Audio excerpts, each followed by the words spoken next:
Hello everyone, welcome back to the workshop. Today we are starting with part 1 of our 7-part series on the fundamental techniques of blacksmithing. I hope you enjoyed the video. Okay, in this video I'm going to be covering tapering or drawing out. This is a fundamental forging principle that you will never escape as long as you are a blacksmith. The purpose of drawing out is essentially to reduce a bar's cross-section. That means its dimension in which its parent bar stock is started as. And you're reducing not only the width, but the depth as well. And in doing so, you are increasing the length of the bar stock. This is essentially drawing out in a nutshell. Now, there's essentially 2 different types of tapering or drawing out that can be accomplished. You have a symmetrical taper or drawing out method, and then you have an asymmetrical taper method where you're drawing all from one side, and these are a little bit different. And they produce completely 2 different results. Now, they both incorporate the same thing as drawing out. Now, you can draw stuff out and just reduce its cross-section, thickness, and keep it all the same plane. So therefore, you're just resizing material at this point, but it is still lengthening a section of bar while reducing its cross-section. This is still considered drawing out. So you can very quickly see how you will never escape this if you're going to become a blacksmith. Now, what we're going to focus on today are the tapers. The symmetrical taper, and then the asymmetrical taper. We're going to focus on these 2 today in our drawing out video. Now, I'm going to show you my method of drawing out and then a couple counterpart methods of drawing out and explain as we go along the way. I hope you guys enjoy this video. Okay, so the first taper that we are going to work on is our symmetrical taper. A symmetrical taper is created essentially by lifting the bar stock, the parent bar stock, up to an angle in which you would like the taper to be drawn. Now, your hammer is going to intersect this angle at about double of whatever this angle is. So it's going to intersect the angle about double of whatever this angle is here on the hammer face, like so. And this will create the symmetrical taper.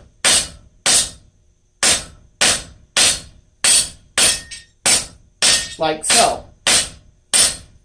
Now I'm hammering on this quite cold, so this way you guys can see it progress.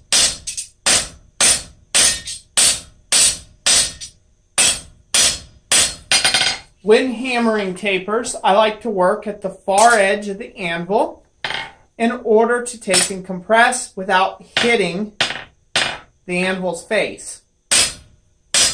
Especially once you get down to the smaller size material.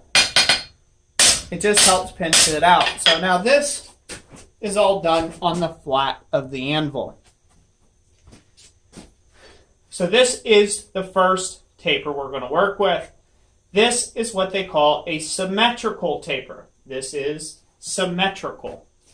That means it's equal on both sides coming in to the middle.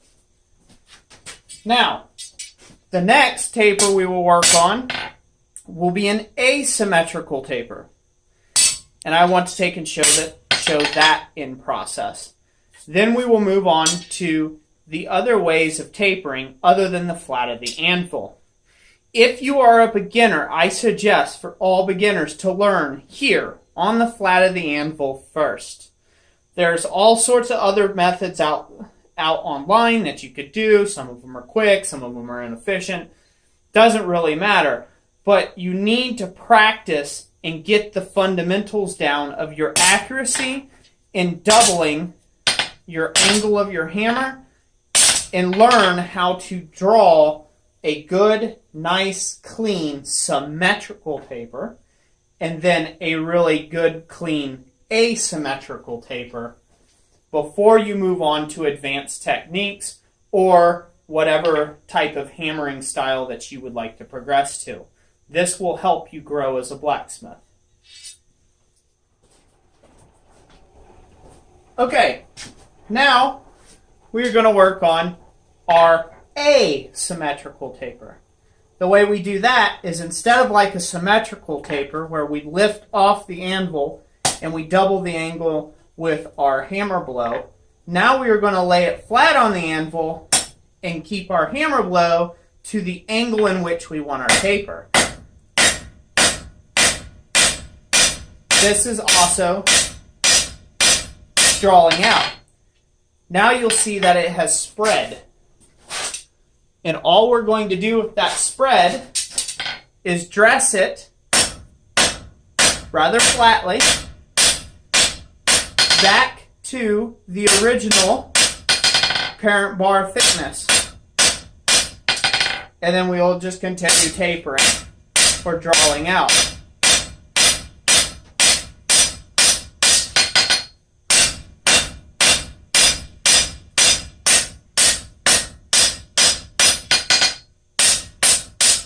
Just like that. And there is your asymmetrical taper, or drawing out asymmetrically. Now, these can be used in a variety of applications. This in particular would be nice to use for scrolling work, as you don't need that symmetrical taper, you need an asymmetrical taper in some instances where this is handy. Also for knife work, that is another drawing out style that is handy. Understanding what your left hand and your right hand's doing, or your management hand and your labor hand is doing, is absolutely crucial in creating the type and desired effect that you're wanting when you're drawing out. So now I'm going to go over the two other different stylings of drawing out. These two methods are usually the ones that are most employed by most people. One I am proficient in, the other one I am not. Mainly being, I do not care for this next method as much as I do for the following one. So I will show you now with a symmetrical taper, I will show you how we can do it over the edge of the anvil, and then I will show you at the horn of the anvil. Both these are still drawing out. It's reducing the cross-section of the material while increasing its length. I'll get this hot, be right back with you.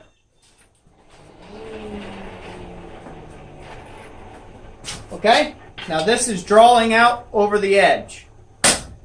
This method is best employed if you have nice radius edges on your anvil. Now, I do not like this method myself, as I do not have the radius edges on my anvil, as I like my sharper anvil. Now, this is a very aggressive way of tapering. Once again, this is a poor example of this for you, but this is a very aggressive method of tapering if you have an anvil that is conducive for it. So that means a wore out anvil or an anvil that has very rounded edges will be most conducive to this method for you. Now, as you can see, that is a great way of reducing the cross-section of the material very rapidly. One thing I will point out, the control is an issue for a beginner. This is why I suggest learning it on the flat of the anvil first. That is my suggestion to you if you're just starting out. Later on, after you feel that you have come along with this drawing out on the anvil face itself, and you have become proficient at that, if you want to attempt and try different drawing out methods and find one that is a little more efficient for you, then you can go ahead and try out the drawing out over the edge method, or like the next one I'm about to show you, drawing out over the horn. Okay, here's the last method. It's called drawing out over the horn. Now, drawing out over the horn is less aggressive. It uses a 90-degree turn, but I feel that it's more controlled than over the edge. But given that this is a radius, it has its own difficulties for you, that it's always producing those lumps for you. Now, drawing out over the horn creates slipping issues. You hit here, it doesn't want to stay on that radius. It wants to pull back. So that can be very difficult to get good controlled hits right exactly where you're wanting them when you're first starting out.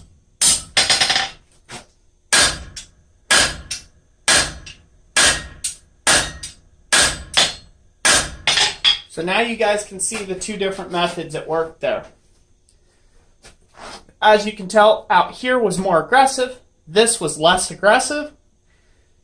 And so therefore it took a little longer than what out here did, but it also produced a little different type of taper. Once again, if you are just beginning, which you're taking this fundamental series seriously, I would suggest that you start at the face of the anvil, practice your tapering, and then move on to these other two explained methods and see which one will work for you. That's it for today. I hope you enjoyed this video. If you did, give it a big thumbs up, and look for the other videos in this 7-part fundamental series. Thank you all for watching. God bless you, and we'll catch you on the next one.